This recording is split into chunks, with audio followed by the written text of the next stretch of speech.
تو کیا وہ اس صورت میں حج کے لیے جا سکتا ہے؟ تو جس طرح میں نے پہلے کہا کہ ہونا ہی چاہیے کہ وہ قرضہ ادا کر کے جائے، لیکن اگر وہ اس کو پتہ ہے کہ وہ حج کرنے کے لیے جائے گا اور حج کے بعد وہ واپس آ کر کے نہایت آسانی کے ساتھ وہ قرضہ واپس کر سکتا ہے، یا فرض کرے کہ کسی کی قسطیں در رہی ہوں، کسی نے کوئی چیز لے رکھی ہو قسطوں پر، ظاہر ہے کہ جتنی قسطیں باقی ہیں وہ بھی قرضہ ہے، اس میں کوئی حرج نہیں۔ جب آپ کو معلوم ہے کہ آپ واپس آ کر کے قرضہ آسانی سے واپس کر سکتے ہیں تو کوئی حرج نہیں، قرضے کی موجودگی میں آپ حج کر سکتے ہیں۔ تاہم یہ ضروری ہے کہ آپ جانے سے پہلے لکھ کر کے دے کے جائیں، گھر والوں کو، اپنے اہل و عیال کو آگاہ کر کے جائیں کہ آپ پر اتنا قرضہ ہے یا فلاں کا اتنا حق ہے آپ پر۔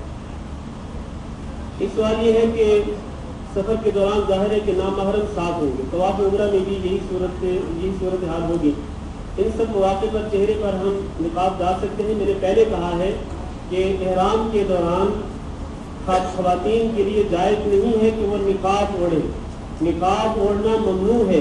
جس طرح مرد کے لیے ضروری ہے کہ وہ اپنا سر ننگا رکھے، اسی طرح خواتین کے لیے ضروری ہے کہ جب وہ خواتین میں ہوں یا محرم مردوں کے سامنے ہوں تو وہاں پر وہ اپنا چہرہ کھلا رکھے، یہ ضروری ہے۔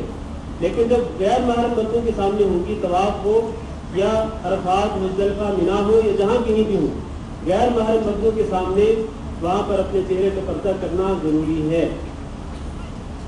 ایک صاحب نے سوال پوچھا ہے کہ احرام کے دوران جو ہے کیا یہ جو جوتا ہے یا چپل وغیرہ جو پہنتے ہیں کیا اس کی کوئی کنڈیشن ہے، کوئی خاص شرط ہے اس کے لیے؟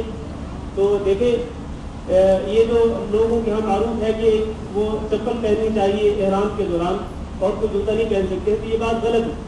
کوئی بھی جوتا پہن سکتے ہیں، حتیٰ کہ سلا ہوا جوتا بھی پہن سکتے ہیں، کوئی حرج نہیں۔ صرف یہ ہے کہ آپ کے جو ٹخنے ہیں، پاؤں کے جو ٹخنے ہیں وہ کور نہیں ہونے چاہیے۔ ٹخنوں سے نیچے جو بھی جوتا ہو، سلیپر ہو، یہ عام چپل ہو یا کوئی بھی جوتا جو ہے وہ پہن سکتے ہیں، صرف ٹخنے جو ہیں وہ بہرحال کور نہیں ہونے چاہیے، کوئی بھی جوتا پہنا جا سکتا ہے۔ کتاب کے متعلق سوال ہے کہ کوئی کتاب ہے؟ جی ہاں، کتاب جو ہے وہ بھی انشاءاللہ تقسیم کی جائے گی، اردو میں بھی ہے اور انگلش میں بھی ہے، دونوں زبانوں میں یہ کتاب آپ کو تقسیم کی جائے گی۔ آپ یہ فری میں ہے، اس کی کوئی پیسے نہیں، آپ یہ لے کے جائیے۔ ایک صاحب نے سوال لکھا ہے کہ غسل کرنے سے پہلے کیا احرام کے کپڑوں کو خوشبو لگائی جا سکتی ہے؟ نہیں، احرام کے کپڑوں کو، احرام کے لباس کو خوشبو نہیں لگا سکتے، ہاں اپنے جسم پر خوشبو لگا سکتے ہیں۔ اگر وہ خوشبو احرام کی نیت کرنے کے بعد بھی جاری رہتی ہے تو اس میں کوئی حرج نہیں ہے، جو آپ نے اپنے جسم پر لگائی، کپڑوں پر نہیں لگا سکتے۔ صفا اور مروہ پر جو دعا آپ نے بتائی ہے وہ آپ لکھ کر دیں۔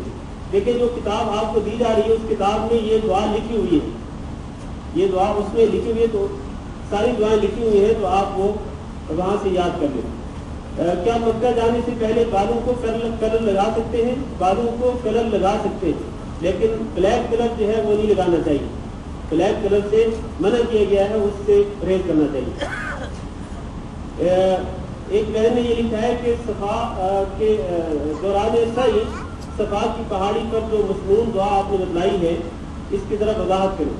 دعا تو آپ اس میں یاد کر لیں گے، لیکن جو میں نے طریقہ کار بتلایا وہ یہ ہے کہ آپ وہ دعا پڑھیں، لا الہ الا اللہ وحدہ لا شریک لہ، آخر تک وہ دعا پڑھیں، ہاتھ اٹھا کے پھر اللہ تعالیٰ سے دعا مانگیں، عربی میں یا اردو میں یا اپنی زبان میں، جو بھی آپ کی زبان ہو۔ پھر آپ وہ دعا دوبارہ پڑھیں، لا الہ الا اللہ وحدہ لا شریک لہ، دوبارہ پڑھیں، پھر اللہ تعالیٰ سے ہاتھ اٹھا کے دعا مانگیں، پھر تیسری بار آپ وہ دعا پڑھیں، آپ لا الہ الا اللہ وحدہ لا شریک لہ آخر تک، اور ہاتھ اٹھا کے اللہ تعالیٰ سے دعا مانگے۔ یہ 3 بار عمل کرنا جو ہے یہ سنت ہے رسول اکرم صلی اللہ علیہ وسلم کی۔ ایک سوال ہے کہ عرفات، مزدلفہ، منا سب جگہ احرام باندھے رہنا ہے سوتے بھی؟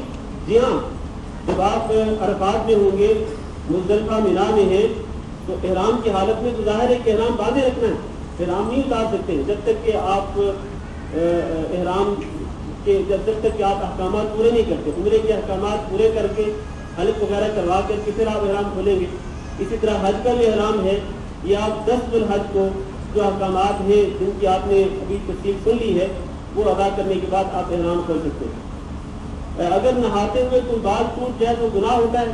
نہیں، اگر آپ احرام کے دوران غسل کرتے ہیں، غسل کرنے کی اجازت ہے، کر سکتے ہیں، اور غسل کے دوران اگر کوئی بال اتر جاتا ہے اس میں کوئی حرج نہیں اور اس سے کوئی دم وغیرہ واجب نہیں ہوتا۔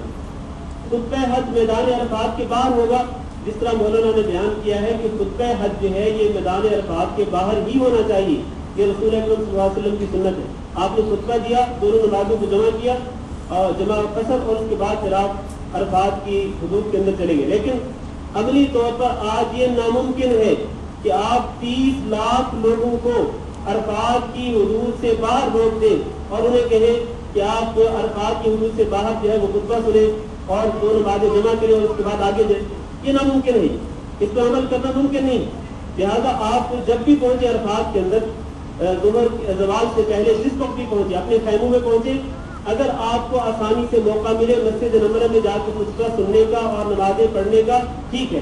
اگر موقع نہیں ملتا اور بہت رش ہوتا ہے وہاں پر، تو ہم الحمدللہ اپنے خیمے میں ہی اس کا اہتمام کرتے ہیں کہ خیمے میں ہی خطبہ ہوتا ہے اور دونوں نمازیں جمع کی جاتی ہیں اور اس کے بعد پھر وقوف ہوتا ہے۔ عرفات کی جو دعا ہے وہ بھی اس میں لکھی ہوئی ہے کتاب کے اندر، وہ جو آپ نے اس میں لکھی ہے لا الہ الا اللہ وحدہ لا شریک لہ، وہی دعا ہے جس کے بارے میں آپ نے سوال کیا ہے۔ طواف قدوم کا پہلا چکر ہی ہے یا پہلے طواف کے ساتوں چکر؟ طواف قدوم تو دیکھیں طواف جو ہے وہ 7 چکروں کے ساتھ ہی مکمل ہوتا ہے۔ طواف جو ہے وہ 7 چکروں کے ساتھ ہی مکمل ہوتا ہے، ایک چکر کے ساتھ طواف نہیں ہوتا ہے۔ 7 چکر جو ہے ان میں اپنا دایاں کندھا رکھنا چاہیے مردوں کو طواف عمرہ میں یا طواف قدوم میں، 7 چکروں میں، 7 چکروں میں اپنا دایاں کندھا نظر رکھنا چاہیے۔ اس کے بعد جب آپ مقام ابراہیم کے سامنے جب آپ 2 رکعت پڑھیں گے تو اس سے پہلے آپ اپنا دایاں کندھا کور کر لیں گے اور کور کر کے آپ 2 رکعت ادا کریں گے۔ یہ جو صفا پر پڑھنے والی دعا ہے، میں نے پہلے وضاحت کی کہ صفا پر بھی وہی دعا ہے اور مروہ پر بھی وہی دعا ہے، دونوں موقعوں پر ایک ہی دعا اور ایک ہی طریقہ کار ہے جس کو جو میں نے پہلے بیان کیا۔ یہ سوال جو ہے نا ایک بہن نے لکھا ہے شاید یا کہ طواف زیارت سے قبل زوجین کا ملنا منع ہے، اگر کسی کا طواف زیارہ رہ جائے تو میاں بیوی کے تعلق کے بارے میں کیا حکم ہے؟ کیونکہ طواف زیارہ حج کا رکن ہے، جیسے کہ آپ نے ارشاد فرمایا اگر حاجی کو کویت یا کسی اور ملک واپس جا چکا ہو تو پھر کیا کرے؟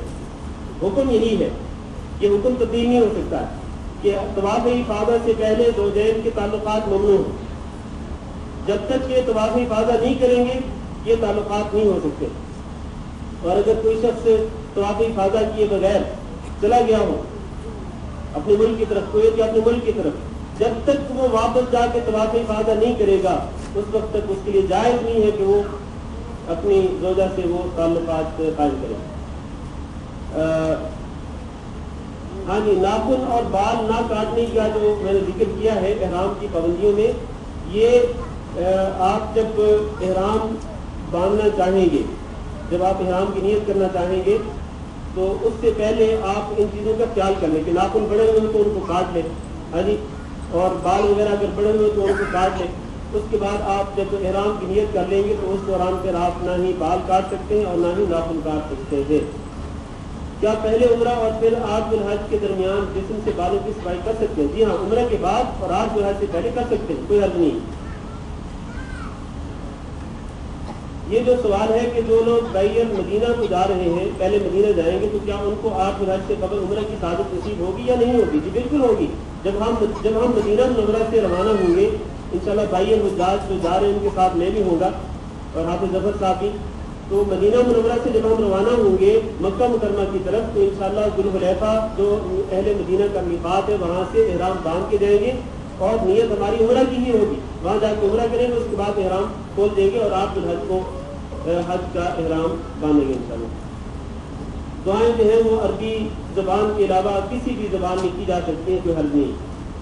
طواف قدوم یہ پہلے میں وضاحت کر چکا ہوں کہ جو دایاں کندھا ننگا کرنے والی بات ہے یہ ایک ہی چکر میں نہیں بلکہ طواف قدوم یا طواف عمرہ کے 7 چکروں میں ہونا چاہیے۔ ایک سوال یہ ہے کہ عشرہ ذو الحجہ میں کیا آپ روزے رکھ سکتے ہیں؟ دیکھیں جب آپ وہاں پہنچ جائیں مکہ مکرمہ میں، آپ نے عمرہ کر لیا اور خاص طور پر جو بیرون جا رہے ہیں یہ تو بہت جلدی پہنچ جائیں گے وہاں پر، تو اس کے بعد آپ ذو الحج تک آپ اگر درمیان میں چاہیں تو روزہ رکھ سکتے ہیں، کوئی حد نہیں، بلکہ روزہ تو بہت ہی افضل عبادت ہے اور عشرہ ذو الحجہ جو ہے وہ تو عبادت کے لیے ہی ہے، تو اس میں روزہ بھی ایک عبادت کی ایک قسم ہے۔ لہٰذا اگر آپ مکہ مکرمہ میں رہتے ہوئے آپ الحج سے پہلے روزے رکھنا چاہیں تو رکھ سکتے ہیں، اس میں کوئی حرج نہیں ہے۔ ایک سوال جو ہے وہ خواتین کی طرف سے ہے کہ اگر پیریڈ چل رہا ہو تو اس دوران طواف اور سعی کر سکتے ہیں؟ دیکھیں، جب آپ جا رہے ہیں عمرہ کرنے کے لیے اور خاتون جو ہے وہ مخصوص ایام میں ہے، تو پھر وہاں جا کے خاتون جو ہے وہ یہ پیریڈ ختم ہونے کا انتظار کرے، نہ وہ طواف کر سکتی ہے، اور ظاہر ہے کہ جو صحیح ہے صفا مروہ کی جو صحیح ہے وہ طواف کے بعد ہے، وہ طواف سے پہلے نہیں ہو سکتی ہے۔ یہ عمرہ جو صحیح جو ہے یہ طواف کے بعد ہے، طواف سے پہلے نہیں۔ لہذا خاتون کو چاہیے کہ وہ یہ پیریڈ ختم ہونے کا انتظار کرے، جب وہ پیریڈ ختم ہو جائے گا تو اس کے بعد غسل کر کے خاتون جو ہے واپس آئے گی، بیت اللہ میں طواف کرے گی اور صفا مروہ کی سعی کرے گی، اس کے بعد اپنے بال تھوڑے کے برابر جو ہے وہ تھوڑے سے کاٹ کر اس کے بعد اس کا احرام جو ہے وہ ختم ہو جائے گا۔ ہاں، احرام اگر جب میقات سے جب جا رہے ہیں، میقات پر اگر کوئی خاتون مخصوص ایام میں ہے تو اس کو احرام کی نیت ضرور کرنا ہوگی، کیونکہ عمرہ کرنا چاہتی ہے تو اس کو احرام کی نیت ہر حال میں کرنی ہوگی، تاہم وہاں جا کے انتظار کرنا پڑے گا مکہ مکرمہ میں۔ بس کریں، ٹھیک ہے جی، انشاءاللہ باقی سوالات تو چلتے رہیں گے، یہاں پر ہم اکتفا کرتے ہیں کیونکہ وقت بہت ہو چکا ہے۔ جزاکم اللہ خیر۔ چلیے۔